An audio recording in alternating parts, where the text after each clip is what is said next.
Hello नमस्कार दोस्तों, जय हिंद। आज मैं आप लोगों को एक ऐसे कानून के बारे में बताऊंगा जिससे बहुत बच्चे अपरिचित हैं। तो एक बहुतों को पता भी है और बहुतों को ना पता है। स्टूडेंट को खास करके पता नहीं होता है। तो जो भी बच्चे इस वीडियो को देखेंगे, शेयर करेंगे, लाइक और कमेंट करेंगे कि वीडियो आपको कैसी लगी। ठीक है, वीडियो आपके लिए हेल्पफुल रहेगा क्योंकि आप भारत के हैं, तो भारत के परिवेश के बारे में और भारत के हित के बारे में आप सोचेंगे। फैसला जनता ही करती है, सरकार चाहे कोई भी कानून बना दे, जनता से ऊपर कुछ नहीं है। जनता अगर पसंद आए तो कानून बनता है और पसंद ना आए तो कानून यहां से रद्द भी हो जाता है। इसलिए भारत के अंदर कानून बनते हैं और कानून रद्द भी होते हैं। कुछ ऐसे कानून जो आजादी के बाद से बनाए गए, 50-50 साल हो गए, लेकिन अब तक कानून को प्रॉपर रूप से फॉलो नहीं किया गया। आज हम उस कानून के बारे में बताएंगे जिसके बारे में आपने सुना है, बहुत सुना है, लेकिन उसके बारे में भली भांति आपको पता नहीं है और जिस कारण से हम उसका विरोध करते हैं। ठीक, कानून आपका है एनआरसी। एनआरसी है और सीएबी कैब, दो कानून। सीएबी कैब का जो है नाम बदल करके सीएए कर दिया गया है, सिटीजन अमेंडमेंट एक्ट। ठीक, नागरिकता संशोधन अधिनियम, जो मैं आपको पहले वीडियो में बता रखा हूं। जिन भाइयों ने सीए नहीं देखा है, सीए कानून के बारे में नहीं समझ पाते हैं, वो जाकर के प्ले लिस्ट चेक करके वीडियो को देख लेंगे। ये क्लास आप लोगों की एनआरसी के लिए है कि एनआरसी वाकई में है क्या और क्यों लाना क्यों पड़ा देश के अंदर। तो एनआरसी का मतलब होता है कि जो बाहर से जो विदेशी, बाहर से जो माइग्रेट करके देश के अंदर आए हैं घुसपैठिए लोग, उन सबको देश से बाहर निकाला। बाकी जो पड़ी इसकी क्योंकि भारत के अंदर आज नहीं बल्कि जब से देश हमारा आजाद हुआ है तब से घुसपैठियों का आना बरकरार रहा। हद तो तब हो गई जब हमने देखा कि बांग्लादेश और पाकिस्तान से बड़े तादाद पे भारत में जो है घुसपैठी पहुंच गए थे। इन घुसपैठियों के पहुंचने से नुकसान भारत का नहीं होता, लेकिन नुकसान कब होता है जब यही घुसपैठी भारत के अंदर रह करके भारत के परिवेश के ऊपर उंगली उठाते हैं। आप आए हो, शांतिपूर्वक रहो, आपको भारत ने शरण दिया है, आप आराम से रहो। भारत का खा रहे हो तो आराम से रहो। आप खाओगे भारत का, गाओगे पाकिस्तान का, खा रहोगे भारत में, बोलोगे चाइना करोगे, चाइना के बारे में पक्ष लोगे। तो ऐसे लोगों को भारत से निकाला गया। बहुत सारे मुद्दे हैं इनको निकालने का। 1971 का उसमें वॉर सुना, देखो तस्वीर आपको बता रहा होगा कि किस प्रकार से भारत में इसका विरोध किया जा रहा है। ठीक, और ये वही लोग हैं जो देश के अंदर घुसपैठ किए थे। जो वास्तव में भारत में रह रहे हैं उनको भारत से नहीं निकाला जाएगा, चाहे कोई भी धर्म को, चाहे वो हिंदू हो, चाहे मुस्लिम हो, चाहे कोई भी हो। लेकिन जो वाकई में देश के लिए खतरा है और देश के जनसंख्या वृद्धि में इनका बहुत बड़ा योगदान है, इनको यहां से निकाला जा रहा है। 1955 के नागरिकता संशोधन अधिनियम कहता है कि नागरिकता प्राप्त करने के तरीके हैं हमारे देश के अंदर। ठीक, कि आप नागरिकता भारत में कैसे ले सकते हैं। 1955 का एक्ट पढ़ोगे ना, 1955 का एक्ट है, 1955 का एक्ट 1955 नागरिकता अधिनियम।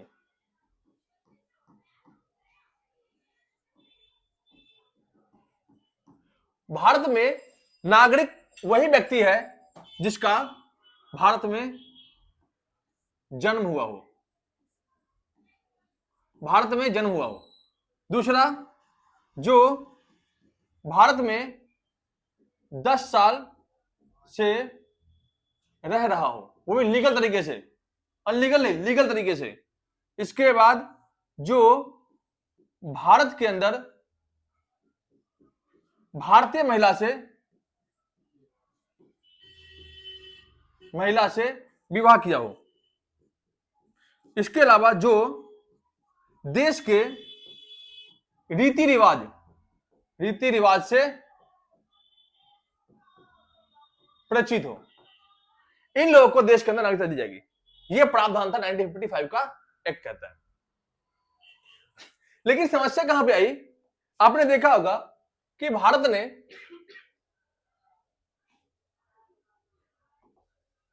भारत जो है काफी दयावान है, ये आपने सोचा ही है और देखा भी आपने। ठीक, हुआ कब? तो 1971 में हद हो गई थी। ठीक है, भारत एक तरफ तो बांग्लादेश को हेल्प कर रहा था, लेकिन एक तरफ भारत का नुकसान बहुत बड़ा हो रहा था, बहुत ज्यादा ही नुकसान हो रहा था। देश की प्राइम मिनिस्टर इंदिरा गांधी थी। अक्सर हमारे देश का एक ही रूल रहा है, हम दूसरे देश को हेल्प करें। फटे में टांग अड़ाने का बहुत शौक होता है हमारे देश को। तिब्बत में हस्तक्षेप किया, जिस कारण चाइना ने हम पे अटैक किया। बांग्लादेश के ऊपर बांग्लादेश के नागरिक हमारे देश में आ गए, हमसे हेल्प मांगी, हमने बांग्लादेश सपोर्ट कर दिया, जिस कारण से हमारे फौजी भाई मारे गए, पाकिस्तान ने अटैक कर दिया। मतलब जरूरी क्या है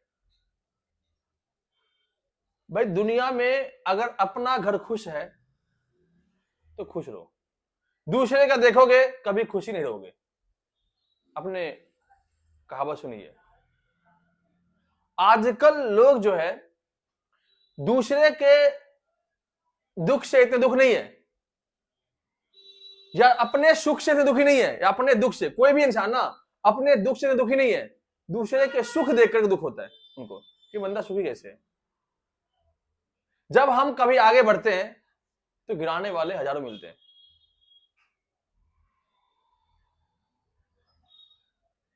ठीक, कोई हमें 2 वक्त का रोटी नहीं दे सकता, रोटी देने वाला ऊपर वाले हैं। ना हमारा कोई मालिक है, हम अकेले आए हैं और अकेले जाएंगे। ना तो मैं इस बोर्ड को ले जाऊंगा, ना मैं इस क्लासरूम को ले जाऊंगा, ना तुम लोगों को साथ ले जाऊंगा। मैं जाऊंगा, आया था अकेले और जाऊंगा अकेले। लेकिन भारत को इस बात को समझना चाहिए कि बांग्लादेश को सपोर्ट हम करते जब हम खुद मजबूत होते। हम तो खुद दूसरे के उस पर चल रहे थे, लेकिन फिर भी हमने हेल्प किया। सही है, एक दूसरे के साथ देना हमारा कर्तव्य है, लेकिन साथ तब दो ना जब अगला साथ का निभाए। अकेले कब तक साथ निभाओगे? प्यार भी एक तरफा नहीं होता, दोनों तरफ जब प्यार होता तब जाकर प्यार का मतलब समझते लोग। तो यहां तो सहायता की बात हो रही है, तुम सहायता कर दो हम भूल जाएं। आजकल का रूल यही है, आजकल का नियम यही है कि तुम हेल्प कर दो हम भूल जाएंगे। बांग्लादेश यही किया। आज भले ही बांग्लादेश भारत का रिश्ता संबंध भले ही बेहतर हो, लेकिन मैं नहीं मानता कि बांग्लादेश के जो रियल नागरिक है वो प्रॉपर रूप से भारत को सपोर्ट करता हो। कहीं ना कहीं भारत के खिलाफ वो उगलता ही है। तो 1971 में जब बांग्लादेश के ऊपर अत्याचार हो रहा था, अत्याचार तो तभी हो रहा था जब पाकिस्तान और भारत का बंटवारा हुआ था। ये था आपका ईस्ट पाकिस्तान और ये था आपका वेस्ट पाकिस्तान। ईस्ट पाकिस्तान को बांग्लादेश कहते हैं और वेस्ट पाकिस्तान को पाकिस्तान कहते हैं। तो जब इन लोगों ने क्या किया, भारत में माइग्रेट किया, खास करके कौन से इलाके में? खास करके असम के एरिया में, क्योंकि बॉर्डर देखो टच में है, टच में बॉर्डर है। ये असम में घुस गए, 1-2 नहीं, चलो 1000 जाते, तुम 50,000 आते, 1 लाख आते चलता, हम झेल लेते। भाई तुम 80 लाख लोग आ गए, 80 लाख लोग भारत में आ गए। इन 80 लाख लोगों को रोजगार देना, इनके लिए रहने की व्यवस्था करना, ये देश सरकार ग्रांट वो थी, मजबूरी थी। तुम 80 लाख आए, तुम उन्हें रोजगार, उन्हें तुम सब कुछ दे रहे हो। उन्होंने पता क्या किया? आए तो आए, कहते नहीं है कि बैठने और टांग पसार कर सूत जाएगा, वो सूत जाएगा। कहावत आपने सुनी होगी, यार किसी को तुम पांव हाथ पकड़ो तो तुम्हारे गर्दन पकड़ लगा सीधे। उन्होंने ऐसे किया। पहले तो घुसे आराम से, प्यार पूर्वक, टाइम टू टाइम उनमें चेंज आया और उन्होंने क्या क्या पता है, पॉलिटिकल लेवल तक कब्जा कर लिया।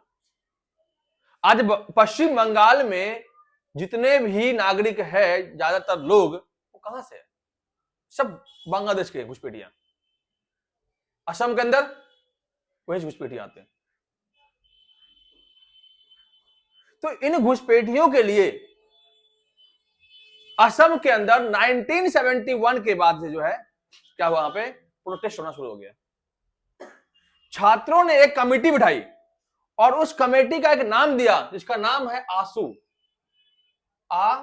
सू, all Assam student union, all Assam student union. इस स्टूडेंट यूनियन की डिमांड ये थी कि देश के अंदर जितने भी बांग्लादेश घुसपैठी आए हैं उनको भगाया जाए, क्योंकि इन्होंने पॉलिटिकल लेवल तक कब्जा कर लिया है। इन्होंने अपने वोटिंग आधार कार्ड, पहचान पत्र सब बना लिया उन्होंने, इलीगल तरीके से बन भी गए इनके, तो इनको भगाया जाए।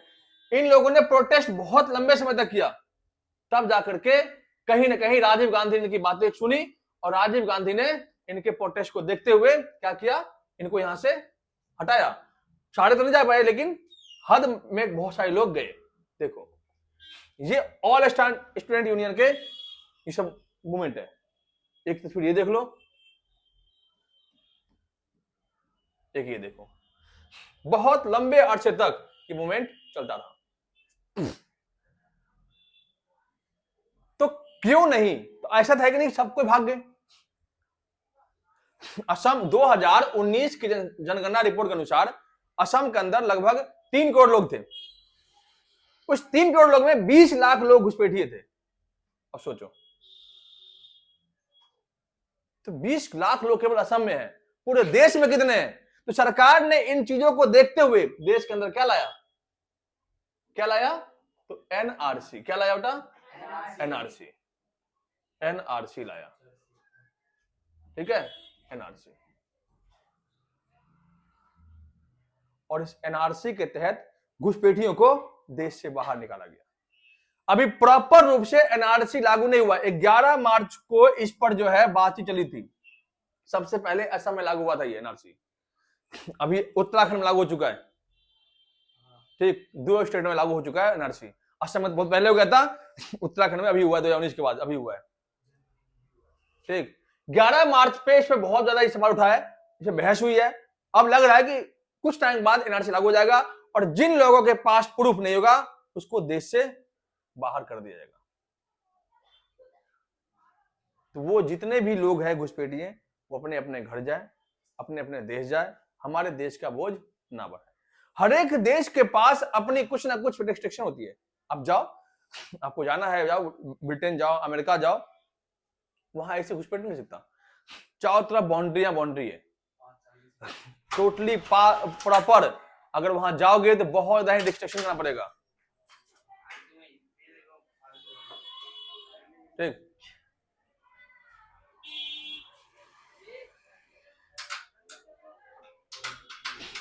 तो हर अलग अलग देश में ऐसे प्रावधान है, घुसपैठियों को देश के अंदर ही रखा जाएगा। तो हमारे देश में क्यों ऐसा है? इसलिए एनआरसी को लागू करके इनको देश से निकाला जाएगा। वीडियो पसंद आए तो लाइक शेयर करें, जिनको पसंद ना आए वो लाइक ना करें। ठीक, बहुत लोगों को इस बात से तकलीफ हो गई तो मैं क्षमा मांगता हूं।